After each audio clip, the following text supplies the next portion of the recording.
Wanita itu hendak membungkuk untuk minum ketika seorang pria tiba-tiba berlari dan menghentikannya. Mereka melihat banyak parasit di dalam air. Semua orang panik dan berlarian. Jika seseorang terinfeksi, ia akan berakhir seperti belalang sembah yang terus mencari air dan akhirnya tenggelam. Lalu seseorang mendadak pingsan. Pria itu segera mengambil pisau kecil dan melukai jarinya sendiri, lalu memasukkan tangannya ke telinga orang itu. Semua terkejut ketika seekor ular kecil merayap keluar dari telinga orang tersebut. Pria itu tidak membunuh ular itu dan justru melemparkannya ke air karena tahu ular itu sulit dibasmi sepenuhnya. Berikutnya ia berjalan ke sebuah gua dan memasukkan tangannya ke dalam. Orang-orang tidak tahu apa yang ia lakukan dan hanya memandang bingung. Tak lama kemudian terdengar suara dari dalam dan seekor ular besar melilit lengannya. Pria itu mundur ketakutan, lalu berbalik sambil mengangkat tangannya dan berkata, "Ini makan siang kita." Semua mengira itu hanya makan siang biasa, tetapi pria itu justru memakan ular itu mentah-mentah. Semua orang terkejut. Ia memperingatkan bahwa aroma makanan akan menarik binatang buas, jadi mereka harus makan cepat. Saat mereka makan, seekor piton raksasa merayap turun tanpa disadari.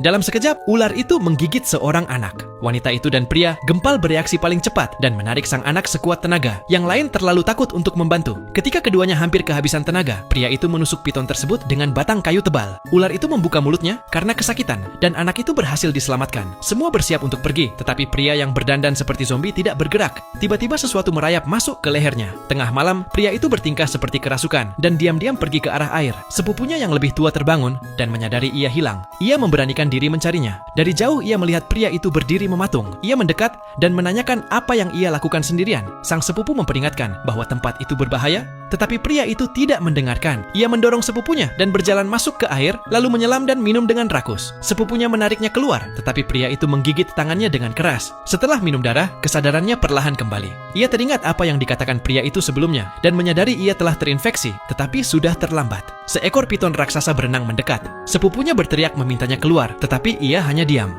Detik berikutnya, piton itu menyeretnya ke dalam air kini. Tak seorang pun berani tinggal di hutan itu. Mereka harus mengambil jalan pintas melalui sungai dangkal untuk keluar dari hutan hujan tersebut. Itu satu-satunya cara mencapai kapal pria itu dan menyelamatkan diri. Namun baru beberapa langkah berjalan, pria gempal itu merasakan sesuatu bergerak di dalam air. Di hutan penuh ular seperti itu, apakah kalian berani?